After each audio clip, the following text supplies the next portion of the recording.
All right. Hello, Julian. Thank you for joining us today. Could you please tell me about who you are and what you do? Yeah. Hi, my name is Julian. I'm a two times business founder. My first company, Artifice Gaming, soon to be Miami Gaming, is focused on augmented reality game technology and story-driven augmented reality games. And my second company is called Asclepius Advising LLC. We do medical admission services for medical school residency, especially working with international medical graduates as well.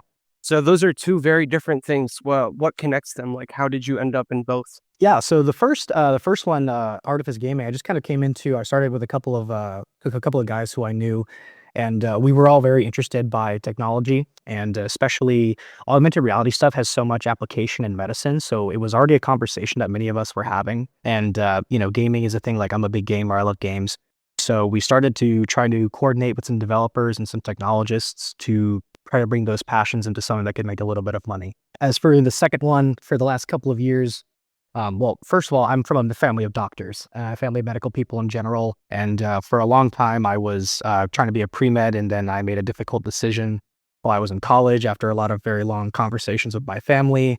The kind of quality of life of many physicians and the kind of state of the medical field wasn't something that was going to fit me personality-wise. So I kind of started to move away from that, but continued to study like organic chemistry, biology, statistics, in order to be able to have intelligent conversations about the subject. And in general, I've helped a lot of people as a volunteer, kind of like write personal statements, get resumes organized, think about what they want to do for pre-med coursework. And I know a lot about that. And then was able to basically transition that into a company with another friend of mine. And so far, we've had some great success with that. Yeah, a few things there stood out to me. One is on AGU, and AGU is actually the disease. So this is augmented reality, is what I'm specifically talking about. I play Pokemon Go. I don't do it all the time. Like I think I go between phases. Like one year I'll play it a lot. We'll go out on walks all the time. My wife and I. She's a lot more into it than I am, but it's still a lot of fun. And I see like the value in, people are going to be stuck on their phones no matter what. If you can somehow merge that into a healthy experience, I think we could probably get people to be, a tiny bit more healthy every day. And then in terms of like the medical field, I have a few friends that are in the medical field, and it is a very, very difficult place. It's outside standing in. I don't think I could manage every time I go to a hospital, like the smells and the noises and the lights and the constant, like this state of stress that everyone's constantly in. It rubs off on you. When my kid was being born, I all the doctors were like very passive aggressive, and I assumed this, like, am I doing something wrong? Is this my fault? But really, it's just like they're squeezing humans out of other humans all day. It's probably very traumatizing.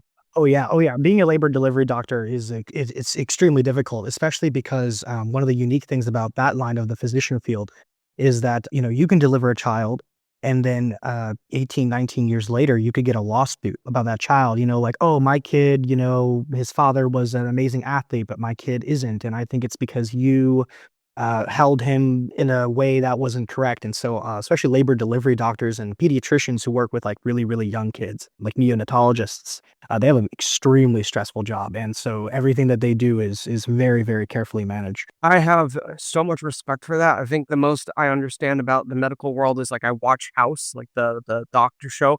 It's kind of like a cop show, but yeah, it's probably not very accurate in terms of like the medical, like what's happening on the medical side of things. But I feel like I know a little more. I guess it's the illusion of knowledge. But I have a lot of respect for people that are in this medical industry. I have a lot of respect for people that, the average doctor, the average nurse, they're really changing people's lives in a very positive way most of the time. Yeah, I just wanted to say that and make that clear. All right, so let's talk about like what your position is in this medical world. So what have you done over the last few years that has stuck with you? Yeah. So I would say probably the biggest thing that I've done in the medical field. So I worked as an EMT for a couple of years while I was in college and volunteered doing that as well. So that was a lot of good fun. I worked with like some really amazing people, made a lot of really great connections, had a lot of really difficult nights, a lot of really difficult patient situations. So definitely a lot of growth that was required there. But I would say probably the most impact that I've been able to have medically is being able to be a part of the work that Rare Trade Hope Fund is doing. This, which is sort of what we're here to talk about today. Yeah. Let's try to introduce that. So the name's hard, Aspartylglucosaminuria.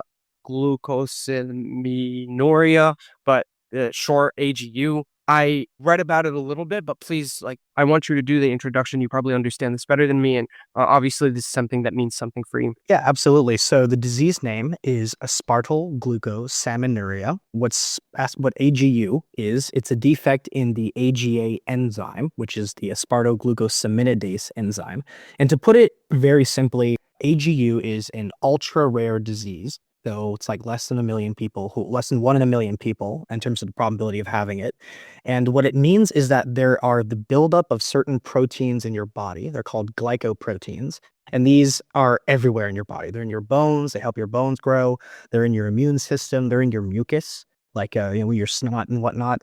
But basically, what it is if you have AGU, your body is not able to break down those proteins. And so what happens is they begin to build up. They're essential, but if you have too many of them, they start to choke out the cells.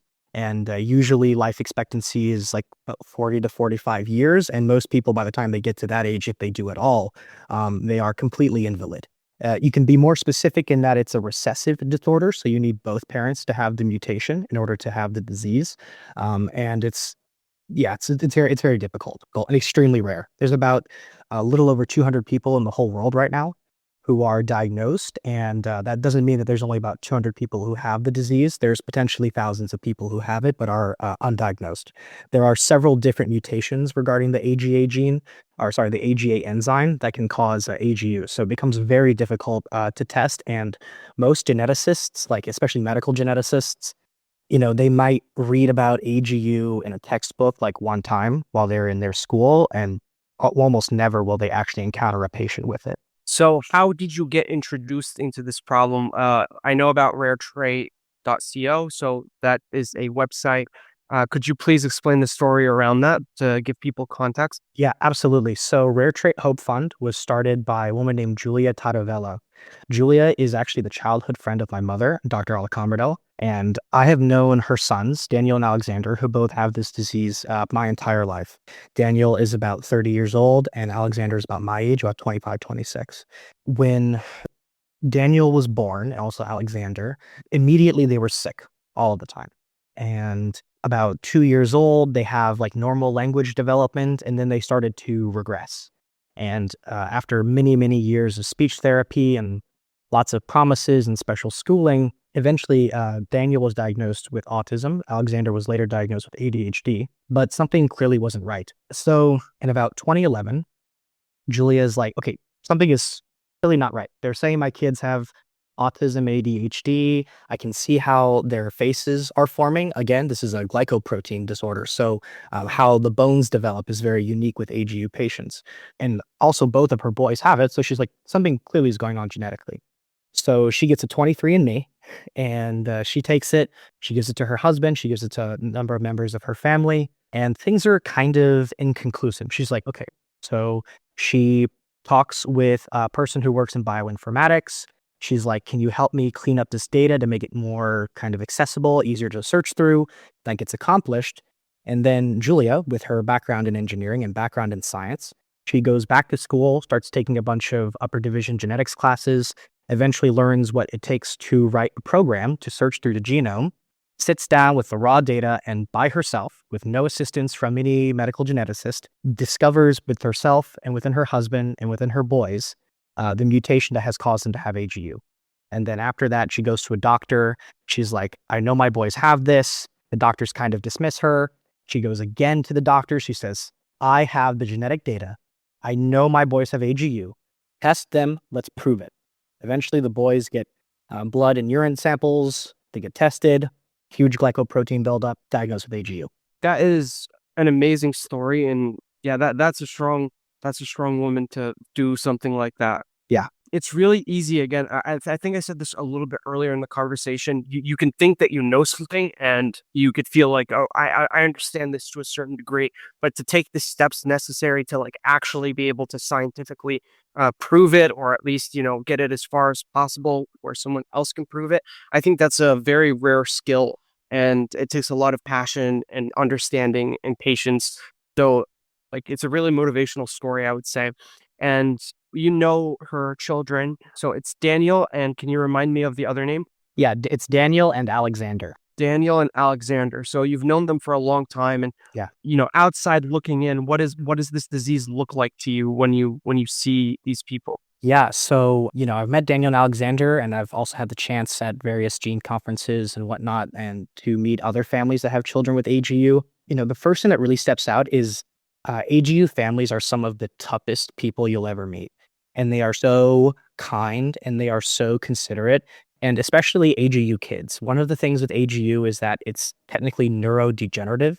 So if you do IQ testing for AGU kids, they typically score 80 and below, and that decreases as they age because of the buildup of the proteins. But they really are just some of the kindest people. Daniel and Alexander are super cool. Like, seriously, they're super funny. They're very kind, very considerate about things. And so they're really just good people suffering with a disease, basically.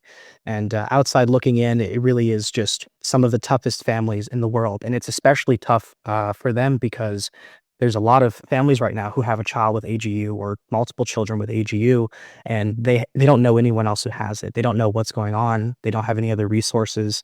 It's somewhat prominent in Finland. There's a lot of effort in Finland that happens, and so most of the research comes from Finnish communities.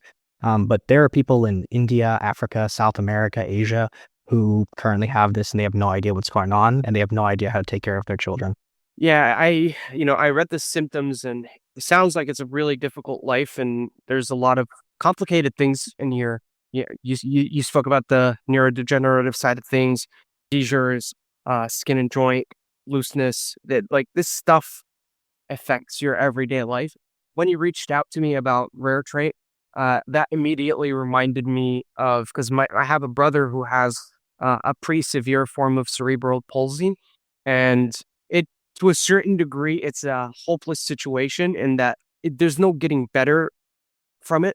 You can make it more comfortable, you can understand more about it, and you can help maybe prevent it or fix it for the next generations and use it as a learning opportunity. But yeah, it feels like a little hopeless. So I immediately connected with this and wanted to talk to you and try to understand how, what her progress is like, and maybe there's something there that could be extracted it as advice to other people that might have family members or they themselves have some disease and they want to try to advance the field. So she set up this charity. She was able to learn how to prove the disorder. What did this battle look like for her? So you said that the doctors kind of turned her away, and then when they accepted it and when they were diagnosed, what happened afterwards? Yeah, great question. So it's one of those things where when Julia got Daniel and Alexander officially diagnosed with AGU, they were given 10 to 15 years to live. And this was officially diagnosed in 2012. So for anyone here who can do a little bit of math, technically both of those boys should be at the end of their rope right now. So what she did with that is basically she couldn't accept it fundamentally. And this is a piece of wisdom that people can take. She refused to accept the ultimate negative, which was, the passing of her boys with no help whatsoever. So she began just sending emails to people, contacting researchers. Eventually, she got into contact with a researcher who is based in Germany. And this researcher had heard about this disorder. More importantly, they had some understanding of kind of this type of like protein buildup disorder. And with that, they've been able to actually make a lot of what are called chaperone therapies. These are basically kind of like artificially produced enzymes and encapsulated things that allow some of these proteins to be taken out when the body can't do it naturally. And Julia and other families were basically solely responsible for funding and developing that therapy.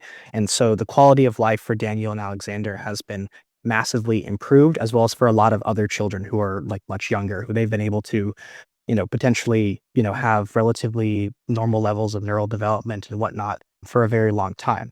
Now, what Julia's effort is she's not interested in delaying the disease. She's not interested in, giving them a couple extra years. She wants to cure the disease. So right now, her current effort is to get money to start funding human clinical trials for a novel gene therapy that over the last couple of years, she has been very actively funding and working with to research and develop. Again, it is like a really incredible story. So she was able to raise funds, find researchers that have an understanding and an interest in pursuing this. She was able to help with the development of a treatment, not a cure so far, but a treatment that can extend their lives. which makes sense because if your body can't produce certain enzymes that break down this form of glucose, then you could try to artificially put those enzymes in there. But that means you have to take pills every day. That means that like the damage that's done by the time you start taking the medication, I would assume is permanent at that point. And now she's trying to cure it via gene therapy. So does this cure that she envisions, do you know? So first is, do you know much about it? And do you know if it works on people that are currently alive? Or is this something that will affect people that haven't been born yet?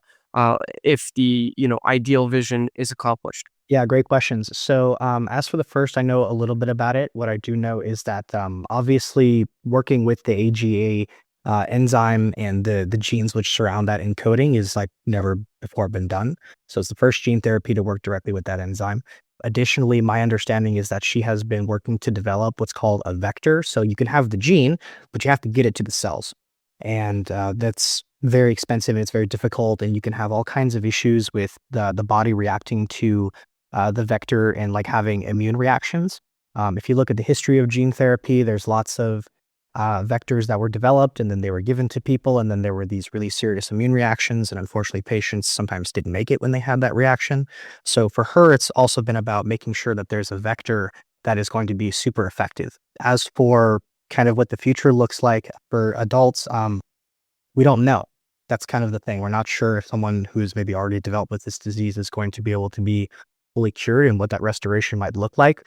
But it's a thing where, regardless, even if you don't necessarily fully restore function, the ability to repair and give the body a chance to clear out those proteins and repair could mean a significant, massive, even potentially improvement in the quality of life, cognitive function, physical development, etc. So this vector also sounds like something that could be cross applicable with other, genetic disorders if you can find a way to like inject the correct genes or maybe remove the old ones. The only thing I know about this, and I'm speaking as a layman, so if you know if I say anything wrong, please do correct it. I know that people are thinking about using nanobots for this, where they can like go and like snip out pieces and replace pieces. I don't know how far along that's gone. From my understanding, there's a lot of ethical issues around this, so I think people can do it, and it has been done in experiments, but like there's a lot of ethical issues surrounding it. Like if we, let's say we develop something that can go and change someone's genetics while they're alive or even before they're born, how do we make sure that that's only used for the restoration of or cure of illnesses versus like trying to artificially make somebody more intelligent or powerful or a million other things? Obviously, you guys don't fall into that ethical dilemma, but is this something that's currently holding her up? Like this, does she get any pushback on the ethical side of things? Yeah, great question. To my knowledge, and talking with Julia, she has never had a person bring up this issue of the vectors and how that could be used. I'm certain if you were to talk to her about that, she might have some opinions. But for her, the entire focus of the development of the vector and the therapy is to save her sons and to save other children. As to what you said at the beginning there about having this apply to other diseases, that's actually exactly something that Julia wants to do. One of additional pieces of this backstory is that Julia has tried for many, many, many years to get pharmaceutical companies to assist because it requires so much technical knowledge. It requires a lot of money. It requires manpower, etc. And one of the things that she's had to deal with is basically getting told by company after company after company that her children are too rare to care. And that, because you have an ultra rare genetic disease, it only affects like 200 people. A lot of companies make a calculus that it's not really worth it to invest into this.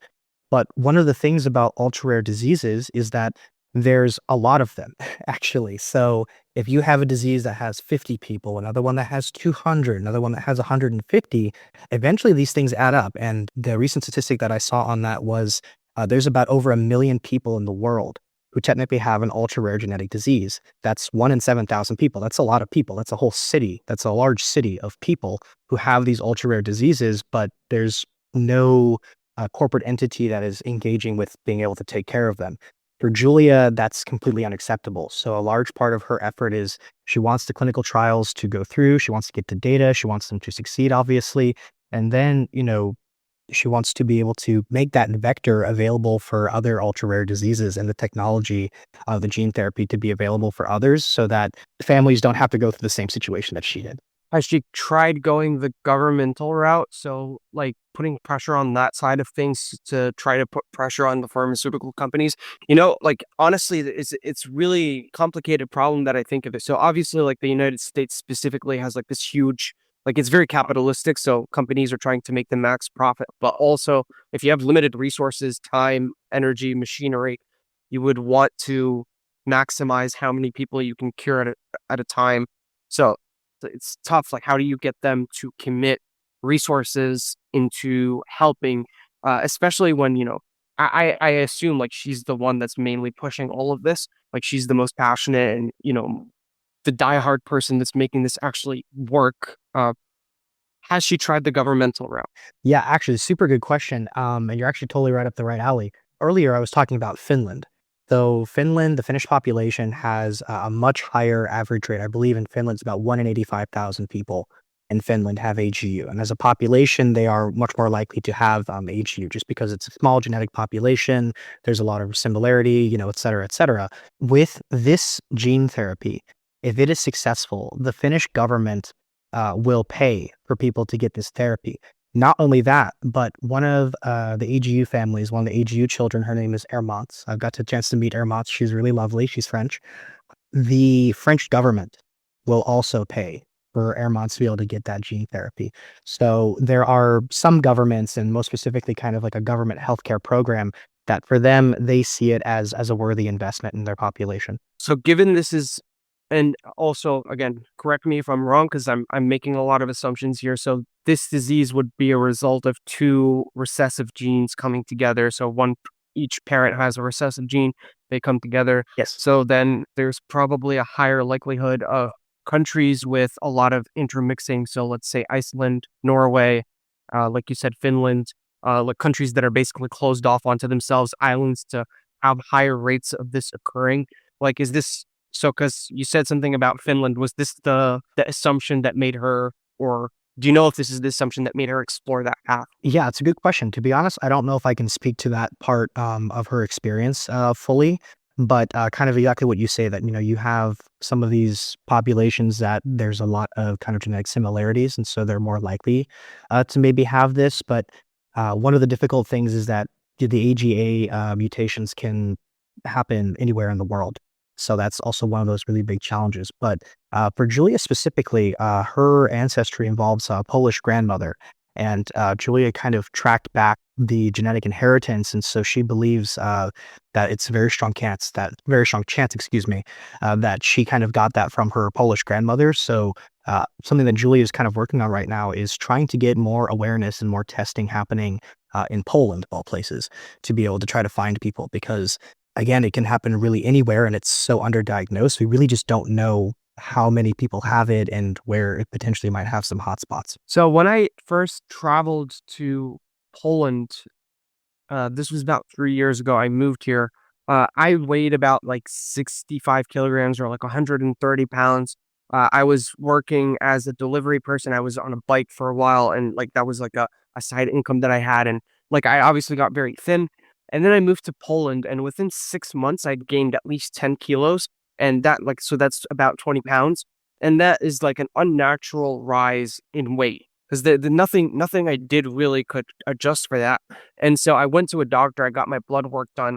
And what I'd realized is that Poland specifically has some of the highest thyroid issues on the planet because of some like soil stuff that they use. Like I'm out of my depth here as to why this happens, but they used some chemicals in soils that during the Soviet Union times that leached into the ground, and now it like basically you eat the food here and you have a risk of like developing thyroid issues. And it's kind of crazy how like you have issues that could be localized to certain areas. Obviously, thyroid problems are all over the world, but it is very interesting to me. I want to trace back some steps here and just like get the story. So Julia has two kids. They have AGU, misdiagnosed for a long time. She took the time to figure out like what could be wrong with these children. Got some proof, took it to the doctors, like kept pushing, got the diagnosis. worked on funding the development of some temporary treatments and is now looking to get a cure. And currently, like, what is the status of her work? Like, where is she at right now, this year or this month? Yeah, so the current status is that they have a fully completed vector. They have a fully completed gene therapy. They have tested it on rats. So, like, they spent a lot of money getting specially altered mice that lack this enzyme and, have the various mutations. So, they've proven that it works in those kinds of animal species.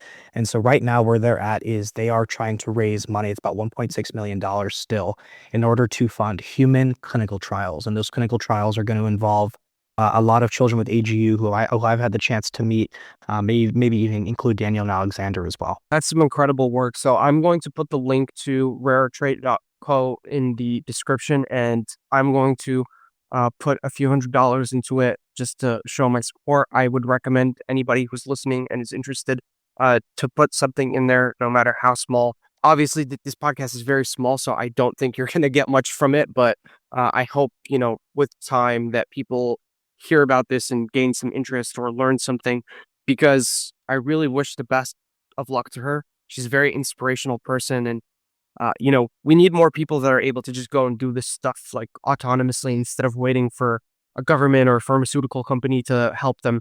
And she's done a really good job. So thank you for sharing all this information. Is there anything else about AGU that you would like to share here, or about Julia and her kids?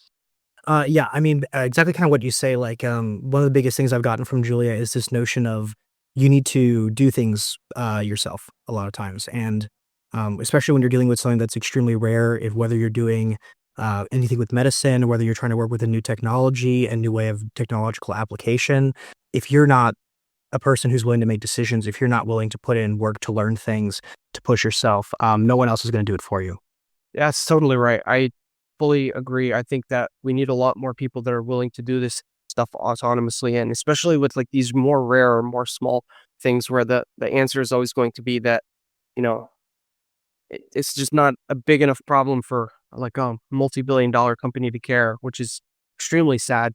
I think there's like a lot of hope, and or at least, I see some hope in governments trying to set aside a budget for this kind of stuff, so that when there is a rare disease that companies are not really interested in funding or supporting, that people have a helpline, because crowdfunding is like a lot of work. I've tried to do it in the past, and I'm seeing here that she got 75% of $5.8 million. So this person's probably like running around all day trying to get money and also trying to deal with her children. It's a lot of work. Yeah, every day. Yeah, exactly. Every day for years. And a lot of that money, a lot of it is like small dollar donations, like people making $5, $10, $20. Something that Julia likes to say is that a lot of what has been able to be accomplished has been funded by proverbial lemonade stands. And so part of that is also why, like, a Rare Trade Hope Fund, Julia, as well as my mom, they've actually just written and published a new book. That's actually kind of a funny book. It's called a Meow Moir, and it's the real experience of one of Julia's cats named Nazira. And basically, Nazira's experience living with an AGU family, seeing the boys grow, seeing the boys change, and kind of how she has sort of seen Julia take on this like really, really big effort. And the idea is that, people might be more inclined to learn about an ultra rare autosomal recessive neurodegenerative lysosomal storage disease, right? All these big words, but they might be willing to learn about that if a cat is talking about it. And, it's just one of those ways to try to raise a little bit of money, more importantly, raise awareness. Because again, this is one of those things where like even people who are supposed to know about it barely do. And, to expect a layperson to know anything about it is completely unreasonable.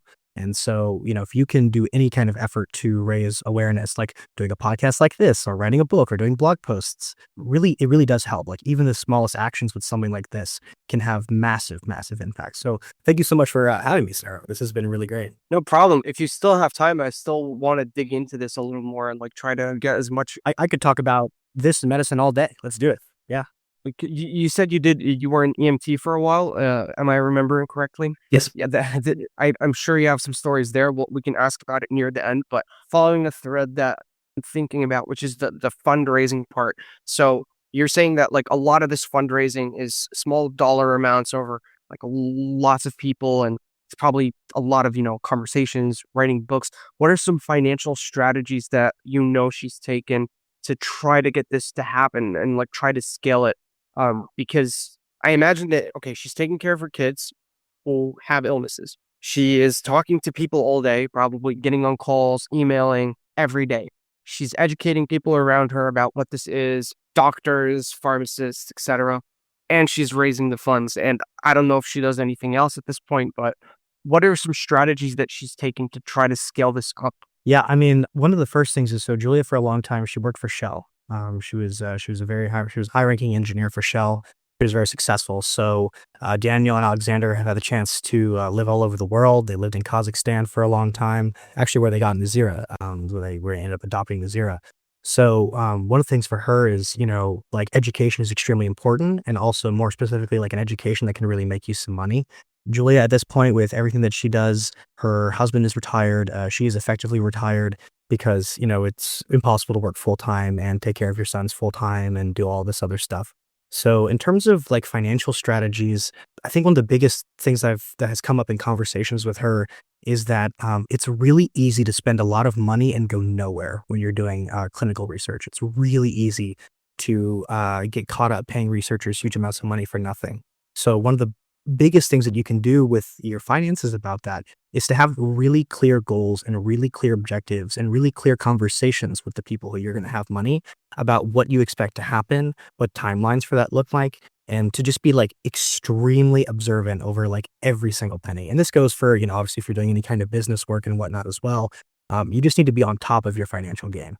You need to be very, very clear about what you want to do and how much you think it's going to cost. Julia is like one of those people, like she knows the dollar amounts for every mouse mutation, every pipette, all of that stuff, because, as I've said, she has a lot of small dollar donations. So she can't put a $5 donation to waste. She can't waste it at all. The last person I had on the podcast, the episode is up, is Kevin Owaki from a company called Gitcoin. And what he does is resource allocation. So that's his only job. Well, he does a lot of things, but that's his main, claim to fame. He started a company called Gitcoin. It's a nonprofit. I think now it's gone into the profit territory, but they've been basically distributing millions of dollars a year millions of dollars a year at this point for 5-6 years. Yeah, I think it was at 62 million. I think he's on the podcast, right? Like 62 million or something like that. That's incredible. If anyone in Gitcoin wants to try to raise some, one of 62 million Actually, dollars, I'm going to talk to them today and see if we could put your project on Gitcoin. And the difference here is that usually Gitcoin like supports open source, but this is a public good. So this is like supporting people that are probably not going to get it, from the government, or, this is kind of what crypto's for, I would say, which is like direct, peer-to-peer donations. So I'll talk to them about it, and I can't promise anything, but if it does work out, it works out. So Gitcoin, basically, they do this resource allocation. They give out money. They have strategies for how to like distribute funds. So they get investments from big companies, and then they have like all these different little strategies. One of them is called quadratic funding. So let's say you have 3 companies. I don't know if you've heard much about this, but you have 3 companies. One of them gets like one $100 donation. One of them gets $101 donations, and one of them gets 2 $50 donations. So you have a multiplier that is based on how many people donated, not how much was donated. So the multipliers is like specifically to support this, because at the end of the day, when you're relying on people who are donating very small amounts or like modest amounts, you clearly have an impact, but people clearly care enough. And so you should be incentivized. So I would suggest you try to like go into this stuff and maybe like learn from it. You have technical background. There are ways to increase or like automate at least a portion of this funding on a yearly basis. Let's jump to the EMT stuff for a bit, because I genuinely lost my train of thought. Yeah, absolutely. Yeah. Oh my gosh. Let's talk about it. I have a very long history with EMS, with my family, with myself personally. So yeah, I would love to talk about it. Like, start from the beginning. How did you get into this? How long did it take to, start? Any information around like how you started? Yeah. So the first times I ever interacted with EMS was through my father. So my dad was very sick for a long time. He had diabetes, had heart issues, cancer, etc. And there were a couple moments where he had heart attacks, had to go to the hospital. The last time I ever saw him was actually at my birthday party. He was being taken away in an ambulance. That was the last time I ever really got to see him as an alive person. So, kind of from that moment, I was really inspired, and I really understood what it meant to have people who could respond and come to help other people. So, while I was in high school, I actually volunteered with the local fire department to do a lot of CPR education. And then in my senior year of high school, I started taking EMT classes. I went to a community college and got my EMT license. And then basically, right when I get my license, the insurance policies for nearby EMS agencies change. And so suddenly I was too young to work. So I kind of sat on that for a little bit. I went back to school, became a certified nursing assistant. It's called a CNA, and was working in nursing homes for about a year. And then I went to college. And then in my sophomore year of college, I was like, okay, I'm old enough. I've got time. I've got my own vehicle, so I can get to the station and agencies and whatnot myself, and began working at a local fire department. And I started that in like November of 2019. So, a couple months later, a small, viral outbreak began, and kind of had a lot of experiences there. And I really enjoyed working in EMS. I had the chance to work with a lot of really great guys from my community. So I interacted with people who I definitely wouldn't have otherwise if I was just, staying on the college campus. And more importantly, like I'm a huge nerd and I like medicine. And especially if you work in EMS, there's just constant conversations about, is what we're doing working? Is the way that we coordinate a team effective? Is the way that we give medications effective? So it's one of those fields where people are constantly asking, how do we improve? What are we doing wrong? Is what we're saying legitimate? Like dogma is like a very dangerous thing when you're working in EMS because dogma gets people killed. So yeah, it's a really good background to be able to question assumptions and question the assumptions that you have about your life. This took me back to what I forgot, which is in terms of like resource allocation, we see when it goes wrong. So, and this could also apply to being an EMT, like what medication do you give? How much time do you spend with the person? Are you going to take them to the hospital or just send them back home? All of these like questions that really dictate how many people you can help and how you can maximize your efforts in the world. And when we look at politics, and I don't mean to single any specific person out, but we look at like political campaigns for presidencies and how much money gets spent there and how little all of that matters at the end of the day because you're just throwing money on things and you're not necessarily paying attention to what results that money is bringing back. So if you spend $1 billion and you don't get anywhere, people that have like a few $1 million that are trying to solve the problem for like thousands, if not millions of people in this world, like it just doesn't compare. But to go back to the EMT thing, so do you feel like what you experienced as an EMT kind of helps you in your career today? Is there anything that ports over well? Um, yeah, it's a good question. So I think probably one of the things that really most ties over from EMS for me is being able to like listen to people and like do that like in a way that like literally is like listening to people and picking up on what a lot of what is unsaid. And I think another thing as well is that when I was working in EMS, and this is also true when I was working as a CNA, I interacted with chronic disease all of the time. And when you interact with chronic disease all the time, you get an appreciation for how small decisions in your life lead to big outcomes. So, especially in regards to your physical health. So, definitely a lot of the lessons I got from EMS is just like learning how to take care of yourself in like high stress situations, appreciating what small efforts can do, and just, keeping track of all that stuff. Because one of the things with EMS is like, when I would have a patient, I could be doing 101 things over the course of like 2 hours with this patient. And then I get back to the station. And it's not like I can go to bed or like get lunch or anything. I have to go to a computer and I need to write out exactly what I did, when I did it, why did I do it, what was my assessment of the patient, what was the assessment of the patient's environment. You need to keep track of a huge amount of detail in a way that like if you don't, you could be criminally liable.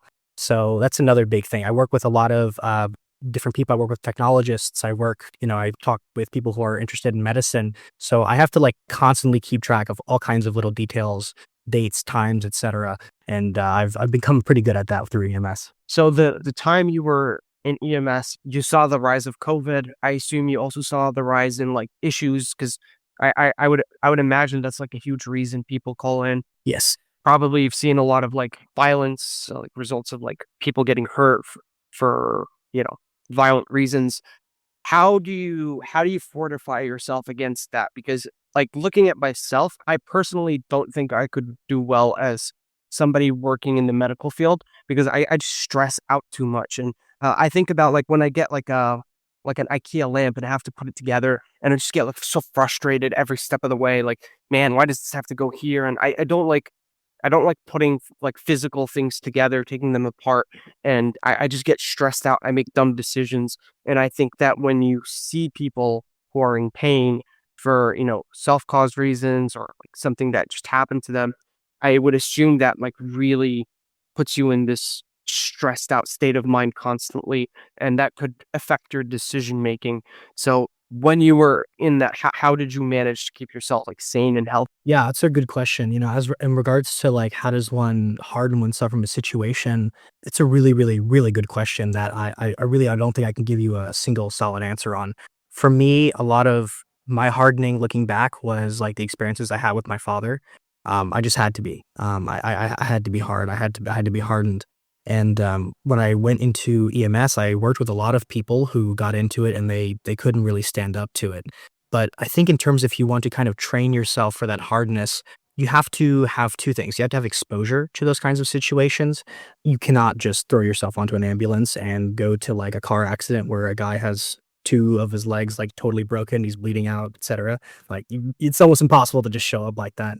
But the second thing is also it's a lot about like the mentality. For me, like when tones went out, when we got a call to go somewhere, I knew that myself and my partners, we were the only people who were going to go to that person. There was like no other choice. If I didn't want to go, it kind of too bad. I had to go. Especially in my position as an EMT only at the fire department, I went on every single medical call that we had, every single medical call. So a lot of it is also, sometimes you're just in a situation where you have to act. And this actually ties back to a lot like with Julia and her experience. Julia did not have a choice whether or not she was going to have two sons with AGU. She did not have a choice. And she didn't have a choice whether or not I should say she did have a choice actually, whether or not she was going to do anything about it. There's a lot of AGU families who are doing incredible work, but one of the sad truths is that there are some AGU families that like, for them, it's very easy to think about giving up. Especially when you have like really, really sick kids and you're not really sure about therapies. Maybe you don't even know what's going on. But a lot of people, they're put in situations where they don't have a choice to step away from it. And that can just kind of unlock something that's really unique in people. The whole like emotional hardness thing it's a big conversation nowadays. And I talk to a lot of people, especially post-COVID, thinking about how do we keep ourselves like psychologically strong. And it's one of those things where like, it's a really good question that I really don't have too many answers to, but I think a lot of it is to do with exposure as well as the mentality of like, I'm dealing with this problem. I have no other choice to, and so I'm going to make a choice to engage with it as fully as possible.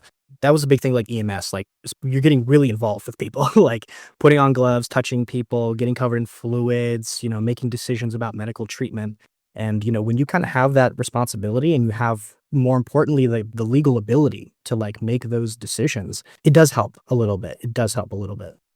When you said like, yeah, somebody could have gotten in a car accident, like I can imagine going outside in the cold and like on a rainy day and like I could physically feel like that. I would say I'm a very sheltered person and I don't think I can manage this. And so when I see people specifically in the medical industry, I really do like have an idealized version of these people. Like obviously everyone's human, but it takes a lot of strength and courage and like self-sacrifice to be able to do this on a consistent basis. From your time working in EMS, what about the system works well, and what about it do you think needs to change, or like what are some failure points that you see in, I guess it's a big word like the American medical system because it's like a very, very small subsect of it, but what do you think, what do you think we're doing right and what do you think we're doing wrong? Yeah, that's a super good question. So to speak to my experience, so I was at a place called, I was at a fire department called Walla Walla County Fire District 4 up in Walla Walla, Washington. It's a rural county. It's where I went to college at Whitman College. The thing that stood out to me as the biggest benefit was the people. A lot of really, really, really amazing men, a lot of really amazing women, not just like people who are on the ambulances, but like people who are office staff. It's like a big thing. Like someone has to order medical supplies. Someone has to make sure that people are getting paid. Someone has to make sure that the lights are on in the station. And so everyone had a part. And especially for the fire district, majority volunteer for EMS as well as for working in the fire. So, you have to be able to have like really, really amazing people. And that's something that really stands out in the US. The US has a huge population of really amazing medical providers. The human element is really, really high. With that as well, the challenge is the human element. We had a lot of really amazing volunteers, but at the same time, we only had a few volunteers. And there were moments where like calls would go out and there would maybe be like one other person who would show up, maybe two other people who would show up. Around holidays, people might be out of town. There might be other issues that come up in the personal world. And this is also true, I think, in the broader system as well. Physician burnout and nurse burnout is a huge thing nowadays. The suicide rate amongst a lot of physicians is very high. I think the number is that every year, an entire medical school class, which is like 200 to 400 people, doctors take themselves out every single year. So that's like a huge human capital loss. And that's mostly due to really the things of chronic disease. I work with a lot of patients a lot of times, showing up to the same house, same patients, same complaints, and really having to struggle with the situation of like, take you to the hospital, my paramedic can give you pain medication, I can take your blood pressure, we can have a very long conversation about why you need to stop drinking so much, but you're going to keep doing it. And so, especially like diabetes and heart disease, like these are really insidious disorders. These are really, really insidious. And, especially things like liver disease. A lot of like quote unquote healthy people have liver disease. Don't even realize it. Get an ultrasound test, Sarah. But seriously, especially in the US, just chronic disease is just such an absolute nightmare. And it's so draining on the system. And that's really everywhere. As you get into rural areas, you struggle with a lot of very serious chronic disease, alcoholism, drug abuse, especially. I went to people who were my age who were having drug overdoses. So that's, an experience I can never really forget is showing up to someone who's my age and in a completely different state of life. And as you get into major cities, you deal with that same issue as well. You deal with a lot of homeless who they're out on the street. They have exposed feet. They develop these horrible foot infections. They have untreated diabetes, all these other things. They get attacked violently by other people. And it's just, a lot of physicians deal with the same patients, dealing with the same problems, and it becomes extremely frustrating and very burns out and very, easy to burn out after that. Yeah, I just did some Googling and like medical workers are 15% more likely to have drug addictions. Like you said, they're more likely to commit suicide. I would assume the quality of life is much, much lower. They probably have, less long-term partners, less children, because sucks up so much of your time. Yeah, and that's one of those. Yeah, exactly. And to the alcohol and drugs thing, like I had conversations all the time. I had guys who would talk to me. I would talk to other guys about it. Where it's very easy to get overwhelmed by stuff. And when I first started working at the district, I had a lot of older guys come to me, and they're like, if you ever need someone to talk to, if you're ever thinking about hitting the bottle, or you realize, maybe you're buying a pack of cigarettes and you've never smoked before, like if you have any concerns about yourself, like do not hesitate to reach out because we don't want to lose a brother. And that was a big conversation I had with a lot of younger people. And sometimes I had people who would come to me and they'd want to talk about stuff. And, those conversations are extremely important. So it's another thing too, when you're working in a high stress field, to try to have someone to talk to. And that's a really nice thing to say. And sometimes people don't. One of the characteristics of a lot of depression is people will shut themselves out. And especially like physicians and like higher trained medical professionals, they're taught like, you're very smart, you're very educated, you're able to do a lot of things. And so it can become very embarrassing to try to talk about like, hey, like I'm a super successful like heart surgeon, but like I drink probably way too much. And that can be really embarrassing. And so it's one of those things where like the human element, you have to kind of get over yourself a lot in some of that situation for not just, other people, but, especially yourself. One of the common themes in the show House is the doctor. I'm not sure if you've watched it before. Yeah, he's like a super genius, but he has a drug problem. And like as the seasons go on, you see like every time they take the drugs away, like he kind of doesn't do well. And it's not necessarily because he's stupid or the drugs are making him better, but I would assume in high stress situations, using something to control your mood is going to get a good outcome. So like you have a problem where on one level it's basically killing you, but on another level it's helping you do your work. So you look at soldiers coming back from Iraq, Afghanistan, Vietnam. They develop a lot of drug issues. They come back. Some of them like never get better. Some of them just drop it on the spot and go back to a normal life. So it's really interesting hearing about this stuff from the inside. I have a friend whose girlfriend is a doctor. She deals with childbirth, and sometimes she doesn't sleep for like 72 hours. She just has to sit there all day. So to go back, I guess this is like one of the bigger topics I want to talk about. And please let me know if you're running out of time. I'm enjoying this. Do you think how much do you think like the American medical system is responsible for a lot of the issues that we have? Like when I look and I see there's about 200,000 people dying of drug overdoses per year. This is overdoses. This isn't drug related illnesses like liver, like cirrhosis, kidney failure, all of these big issues that could be a result of it.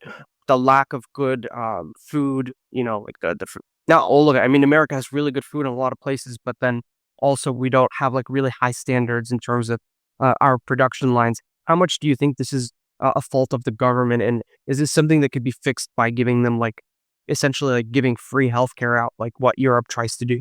Yeah, interesting. Yes, yes. So you have two different questions there. So your first question in the beginning is how much is the general kind of medical system responsible, and then your second question there is the government. I mean, as for both of those, I mean, I think institutionally a lot when it comes to politics and economics, I'm very much an institutionalist. So I really do think about how government decisions affect the way that like markets operate and that individuals react to economic circumstances. So as for, government operating, I mean, there is decades and decades, in my opinion, from what I've researched, that between the pharmaceutical establishment and between various like government agencies, that there has just been a severe distortion about how we understand health, how we understand metabolism, cancer, all these kinds of things. It all plays out. Like the reason why a lot of like young people have like so much rates of like non-alcoholic fatty liver disease is because I think we have a very distorted understanding of how various like fatty acids, like fats, play in our diet. Nowadays, this is like kind of a meme, like seed oils, quote unquote. But actually, there's about over a century of research that points very clearly that if you consume like too much, especially linoleic acid, as a percentage of your diet, it has like really, really serious effects. But this research is kind of like it's difficult to talk to many doctors about that because there's a lot of dogma training about, if you want to prevent heart disease, you need to lower saturated fat, lower cholesterol, increase these unsaturated fatty acids. But yet, more and more people are getting heart disease. It gets more severe every year, and nothing is changing. As for the idea of like government taking it in, it's again one of those things where whether it's private agencies doing work or whether it's public agencies doing work is totally irrelevant. What is relevant is what you're doing truthful, is what you're doing consistent with the actual evidence, and is what you're going to be doing effective. You could have socialist like single payer healthcare system, but if your understanding of estrogen and menopause is totally distorted, you're just going to be spending tax dollars on nothing. You could have a totally privatized system, but if you have a totally distorted understanding of liver health, you're not going to really get anywhere. So, I think that what we see a lot nowadays is a really big conversation about getting evidence and like actually like assessing evidence and assessing dogmas and, trying to push that into the private and the public spheres. And that's like a really, really difficult situation, especially when you have like, centuries in some cases of momentum regarding certain ideas. So I've experienced issues on the medical end from two different like directions. So one is mostly on the governmental level. So for example, I am from North African descent, and when I go to like sign papers with like race, ethnicity, etc., my whole haplogroup isn't necessarily represented. It's like white, Hispanic, Black, Asian, Native American, and it is kind of redundant where you have to list like dozens and dozens of ethnicities. But if they knew that I am from North African descent, at that point they would understand that we have a much higher likelihood of developing nicotine use disorders, like much higher, like 3 or 4 times the average person. We have a lot of issues with strokes, heart disease. Yeah, I also know a lot of like North African populations. They have a way higher risk of what's called like I think familial Mediterranean fever, which is like a genetically induced like situation where it's like a huge immune compromising and stuff like that. I went and I spent 6 or 7 years in Algeria, North Africa, as a teenager. That's where my dad's from. And I was drinking the water there. And I was a child, so I didn't necessarily know that like drinking water can hurt you. And I was having this recurring health problem every year or two where I would spend like 3 months just constantly vomiting and being sick. And I went to so many doctors so many times in the United States, and no one was able to like even ask me the question, Did you live outside of the United States? Did you go and travel somewhere? I couldn't be told I'm supposed to know this information. I don't know this, and I never studied this. You should be able to ask. Uh, we don't necessarily also think that people travel a lot. Like the Americans typically stay in the United States, or they travel to Mexico and Canada, which has a similar climate and issues. And so that's like one direction I've suffered from medically. It took about 8 years for me to get that fixed, and I only got it fixed in the UK, where they asked me the question. Another direction is I had an issue with my esophagus as a teenager. I went to a doctor and they gave me a script for painkillers, and I started taking that, and that was it. Like my life was gone for so long. I was just constantly taking painkillers, legal, illegal, and I don't think that the way that they treated me in that instance or multiple instances was correct either. It seems like there's a lot of like hand washing, like just kind of like just get out of the way. Probably because they're like short staffed, stressed out, don't know how to deal with people. So the way I look at it now that I'm in Poland, and I'm sorry I've been ranting on for a while, but my son was born here in Poland. I didn't have to pay $1.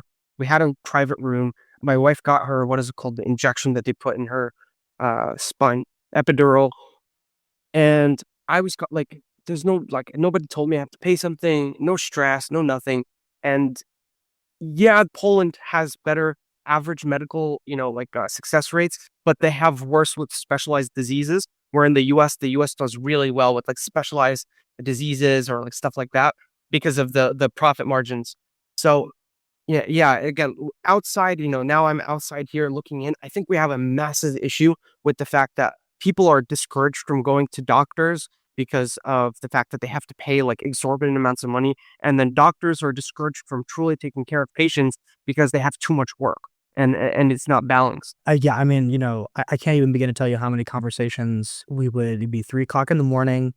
Someone calls 911, can barely breathe, or severe chest pain, severe stomach pain. Something is clearly not right. We show up to them, and the first question they ask is, "How much is it going to cost for me to get to the hospital?" And I worked for a public agency. I worked for a fire district, so like it costs nothing to get people to from the hospital. Treatment costs nothing unless you got like certain specific medications. But even then, it would be like $20. But I mean, I had so many patients who I still remember. There was like one gentleman who like we got in the back of the ambulance and he was just crying. He was crying. He was crying. He was crying. He was like, "I lost my VA coverage." He's like, I'm so scared if I go to the hospital. He's like, I might as well be dead because there's no way that I'm going to be able to afford living if I go there. And, we talked to the hospital at length in order to get him, good pricing, get him covered. And we were able to help him like kind of retroactively get some VA stuff. Some amazing hospital workers took care of all that. I had no part, but that's like a big situation. I have a good friend of mine who he's a paramedic in Portland, which is like quite honestly, one of the worst places in America to be a paramedic. And he has patients all the time who will like beg him, like, "I know I'm super sick. I know someone called the ambulance, but like, I can't go. I just can't go. I'm not going to be able to afford it." And even for small things like getting blood work done, getting like, scans of things, like it's really expensive for a lot of people. And the result is someone has like fatty liver disease for like years and years and years and years, or they have cancer and they don't even realize it until like eventually they're like vomiting blood, go to the hospital, and they're like, "Oh, you have like 2 months to live." That's like one of those like really, really big issues. And I know that in a number of countries like Poland like this, I know Cuba is allegedly like this as well. I can't speak to too much about it, but in a lot of areas, they try to focus on this idea of like getting people in early when they start feeling ill and then trying to like take things away early. That's kind of one of the biggest challenges, especially with you like in the US, you have a lot of physician overload. Like what you were saying, like you had issues with your esophagus, so they gave you painkillers. That's like, very much like treating symptoms. And the truth is a lot of doctors, they have to treat symptoms because they have no idea what the root cause of your illness is, or, their understanding of the root cause, which I shouldn't say is their understanding, right? Doctors are educated. And in many cases, they kind of have to sort of believe certain things in order to do their licensure. They might have like a very kind of distorted understanding of something. And so like they might really want to deal with root causes, but they end up in a position where they can't do anything that's actually functional for root causes. And this is where you get doctors like Paul Saladino in the US and many physicians who they start taking these like radically different paths because they get so fed up by this issue of treating symptoms rather than root causes. And it's a very big discussion nowadays, especially amongst like doctors who work with like diabetics and heart disease and like just chronic disease in the U.S. is just so bad that the conversation of what is the root cause and how do we deal with it in a way that's not just pills, but like maybe addressing like how our food is developed, how soil works, how like brake dust. Like in the U.S., like everyone drive like a lot of people drive cars, and like almost everywhere you live, there's cars by you, and brake dust is full of heavy metals. It's full of heavy metals, and it gets into your lungs, these like tiny little microparticles, and they get into your brain. You might breathe through your mouth. They go down your esophagus, get into your stomach. They'll give you stomach cancer. They'll get into your intestines, presorb, and they'll get into your kidneys. It's just one of those things. There's so many little cuts, and get 1,000 cuts that happen every single day. And so a lot of people right now are just trying to figure out how do we stop all of these little wounds. I think one of the this is again a problem that's near and dear to my heart because I still haven't gotten to the point in my life, and I'm sure I will, as everyone will, to get like these really big, serious medical issues, like you've had your first heart attack, or you've had a stroke and you lost control of your leg. You've had like some parasite that destroys your body. I still haven't gotten there. Again, almost all of us will. But yeah, the experience I have had is like this, like what I'm looking at. I'm young, but I'm like this lifelong addiction to pain medication because of it's not their fault. It's my fault just as much as it is like a lack of way of dealing with these things, or ability to understand like symptoms and treat them. And there's this side of maliciousness to it because ultimately a doctor, even if they are getting paid $300,000 a year, I think that's not enough for them. I think they deserve like a really big paychecks. They deserve to be incentivized more than the average person. And I think that the US government, or just governments in general, that should be the number one priority, is how to keep people healthy and sane. Because if you can do those two, people are less likely to steal and rob, less likely to be violent, less likely to do a bunch of things that are stupid. And then you have these pharmaceutical companies that understand this problem and they try to fill in the gaps. So let's say you're a doctor, you're getting paid $150,000 a year. You're spending like basically 14, 16 hours in a day in a hospital. And now this pharmaceutical company comes and tells you, like, if you prescribe this much of this medication, or if you like help people learn about our medication, you're going to get this much of a bonus. And now these doctors, like, on one level, they're being educated by the wrong people. So they're told this is better than this is better than that. On another end, they're being incentivized.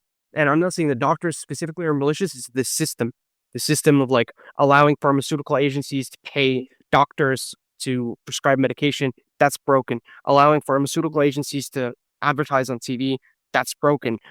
Making it difficult for people to actually cure a disorder, as opposed to stay and just treat the disorder.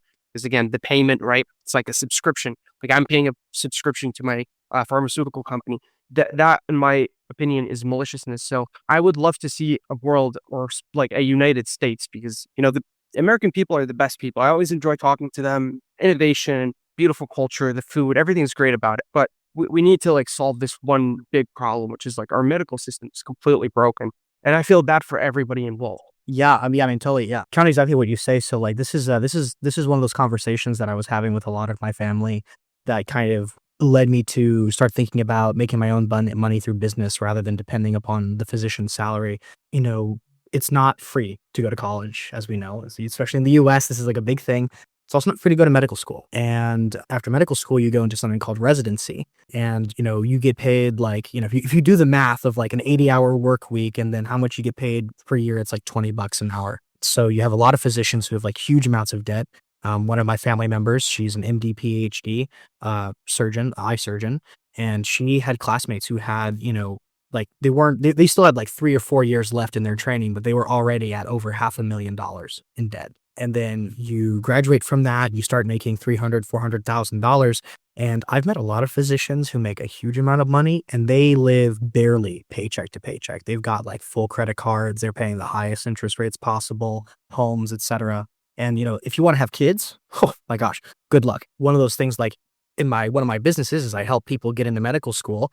The truth is a lot of what I do is I have really long conversations with people about, do you actually want to go to medical school? Like you're passionate about medicine, you love biology, you want to help people, but are you sure you want to go to medical school? Are you sure you want to make this kind of commitment? Do you maybe not want to think about how else you might be able to contribute to that effort? Simply because a lot of people, especially nowadays where we have a lot of economic uncertainty, being a physician is seen as like, oh, I'm going to have a job guaranteed. And like, yeah, you will have like a guaranteed job. Like doctors are pretty much always employed. but it's a question of what does that employment look like, and whether or not it actually like, are you thinking in fantasy or are you thinking in reality? And unfortunately, that's a very tough conversation for a lot of people to have. It's a very tough conversation because it really forces them to examine their priors and examine like the reality of what they're trying to do, which a lot of people, sometimes they get very far before they start doing that seriously. Yeah, but you can bury yourself if you start going down a path like art. The meme is the art school, right? No, I'm not hating on it. Like, there's value in everything, but if you spend like a few $100,000 on art school and then you are unemployable, or philosophy, like the only thing you can do is like continue the pyramid scheme, right? And I love philosophy. I read a lot of philosophy, but getting an education in it is not going to take you anywhere. Maybe some ethics stuff, but it's very rare. And people are very yeah, they lack the education, or I think, like at 18 years old, you're not supposed to be making like decisions. Like, nobody would give you a few $100,000 at 18, or like even before, because you have to choose beforehand. Like, what are you going to do in university? Who are you going to apply to? No one's going to give a child like that much money. So it's just, a lot of it doesn't make sense. I want to talk to you about the last thing, which is your businesses. We started at the beginning and then we kind of like, did everything else. So you're in augmented reality and you're helping people get into the medical system. So let's talk about the augmented reality side. That's kind of where I'm in tech. Can you tell me again about your project? What do you do? How did you get into that? Yeah, so basically what my company is working on right now is mostly focusing on utilizing augmented reality to do, there's really two major products. The first product is to do basically like augmented reality geocaching. So you're familiar with the term of geocaching, right? Like, you just store stuff everywhere. Basically doing the exact same thing, but like it's digital. So like, we actually have a partnership with Niantic so that basically you can, get alerted, hey, in your area, there's a loot box, and you basically follow your little map or you follow your direction, and then you can use your phone to scan your environment. And, in the corner somewhere, there's a digital box. Get up close to it, click it, it opens up. And, ideally the idea is to do a lot of product partnerships and be able to get, discounts or get access to exclusives, etc. The second one is doing kind of a similar thing, but focusing on story-driven gameplay. And in particular for augmented reality, because it's evolving so quickly as a field. One of the things that we've been working on is being able to use your phone, and then of course, later, because this is again changing so quickly, like wearable technologies, like various smart glasses, etc., that we're already seeing all the time from like Meta and whatnot, to be able to project basically like a card game, and be able to basically engage in kind of like a sort of like a Magic the Gathering, but like taken up to a whole new level where you can put digital cards down and the creatures will come out of the cards and you can see them engage in combat or use spells, etc. And kind of having that within kind of a story-based kind of concept. Right now, the story concept is a little bit kind of like a Cyberpunk 2077 with a little bit of like alternate dimension work. So it's all still very much kind of in the works. But one of the big things for us about that whole project is it's about moving. It's about getting people up moving. One of the biggest things with gaming right now is that people sit at a computer and we can be very social when you're gaming, right? You can go on Discord, talk to your friends, you can do, multiplayer, etc. But there's a lot of movement, there's a lot of human interactive element that doesn't really come into play. So one of the things for us is we see augmented reality and this like evolving wearable technology to be able to turn movement into gaming and to make gaming a way more like literally social experience, because there's just so many downstream effects from that. I mean, obviously, if you're thinking from a business standpoint, the more people are able to engage with your product, the more likely they are to spend money on it, more likely they are to share that product. But it's also just a thing where I started the company with one of my coworkers who is, we worked at the same fire department, and he has done a lot of work, in West Africa doing snake bite medicine and all kinds of stuff like that. And another one of my business partners is a former Navy SEAL corpsman. So like they're very, very aware of like the role of health and how important it is to be healthy and chronic disease and all these things. So there's kind of like a subtle aspect of like, can we help people with this? Like, can we do our part to maybe try to push against this a little bit, especially in younger generations, to kind of push against like, a lack of sociability and push against this kind of like lack of movement to just be able to kind of help people and more importantly, be able to have like fun and make cool stuff. So I really enjoy the opportunity to like, help discuss like the design of the programming and more importantly, like the story and stuff, because I really do think that in the long term, it's something that could have a positive impact. this project immediately pops up like a few things in my head. One of them is the cicada, or I don't know if it was like cicada 33 or something like that. Cicada 3301, right? Yeah. Exactly. So that pops up. And another one, there's this YouTuber. I think it's a CIA recruitment plot, but it's one of the coolest things. There's this NFT project called Bored Apes, and their site, like they do, you have to like find the thing, right? And just like dig around. And it's a great way to like recruit. You're testing for intelligence, or you're testing for pattern matching skills. So there's this GeoGuessr guy on YouTube who, like, you just send him a picture of anywhere in the world, like reverse. Rainbow? Yeah, you know the guy? Yeah, yeah, I know So him, yeah. immediately, like a marketing scheme is like messaging him saying, "Hey, we're gonna take like 50 pictures in your neighborhood or like in your state, and you're gonna go and find them if you want. Like, you can go and find each one, and we're gonna give you like $1,000 for each one you find." Something like that. Like, just as an example would be, that would be a really great way to market this, because a lot of people watch his videos. But I'm a huge fan of this. I'd love to be able to go out and like visit new places I wouldn't see naturally, and maybe get a discount for a coffee shop that's nearby. And I think, Pokemon Go has like a real economic advantage, where I've been living in this house that I'm in right now for about 7, 8 months. And behind me, there's a river. So like I would have to like exit the house, turn to the left, walk for 2 minutes, and there's a river. I lived here for 7 months before I knew it was here. And the only reason I found it is because I opened Pokemon Go for the first time, and there was a gym there. So it's like, oh, somebody had to got there, right? And then I went down. Yes, no, exactly, exactly. That's one of those biggest things. Like when I was in college, so like my degree is actually in German studies, and so I took a lot of so I studied like a lot of language, translation work, linguistics, history, culture, blah blah blah. I took a lot of philosophy classes, and one of those classes I took was on the work of a guy named Martin Heidegger, who is like a very stodgy old German guy. But one of his biggest things is that, and his observations was that like people sometimes like people know so little about the things that are closest to them. And one of the biggest things is like people really fail to not only just interact with their environment, but like kind of have it communicate with them. And this is like a thing that come up all the time with Pokemon Go, and exactly like your experience, where people are like, I had no idea this park was nearby me. I had no idea that there was a river near me. I had no idea this, or had no idea that.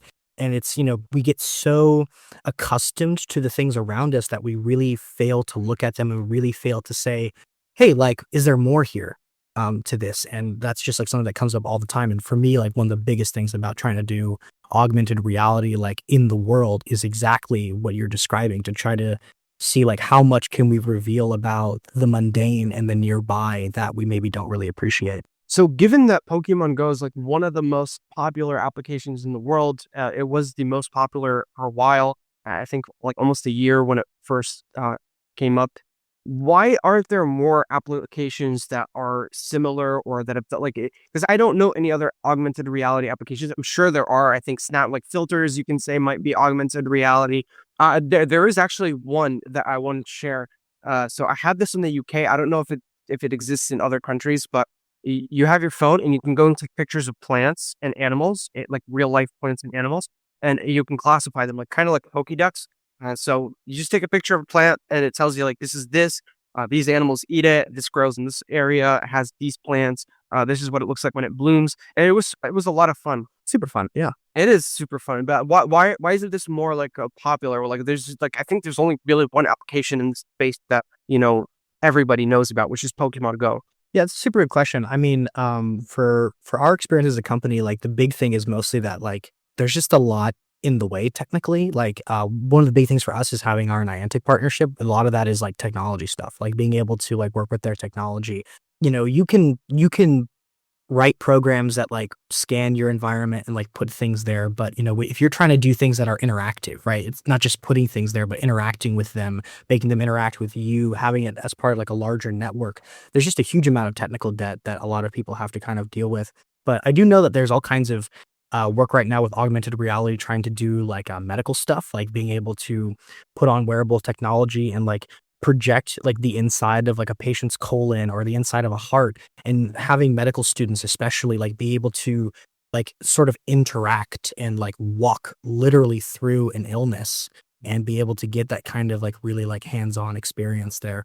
So, I know that augmented reality is, especially like engineering as well. Like a lot of augmented reality work trying to do engineering. I know VR is actually very popular with a lot of really higher level engineering firms to be able to like literally put yourself inside of a schematic and move around inside of it. But as wearable technology continues to improve, and if you already have something built, you can just put on your glasses, scans your extant physical prototype, and then you can begin to add things or remove them or interact with them. So I know augmented reality is one of those things that like over the next like 5 to 10 years, it's gonna quickly go from a thing that like very few people are doing to something that like if your company doesn't have some kind of AR compatibility, you're gonna be behind. It's just one of those fields. Yeah, so I use VR and I played around with the Apple Vision Pro for a few weeks, and it was like a feat of engineering that I don't think comes by most like so often. I look out around me and I can see like these screens and I can move them, and the fidelity, like the pixel density is insane. And if the lights are on and the conditions are right, it doesn't even look like you're staring through a camera.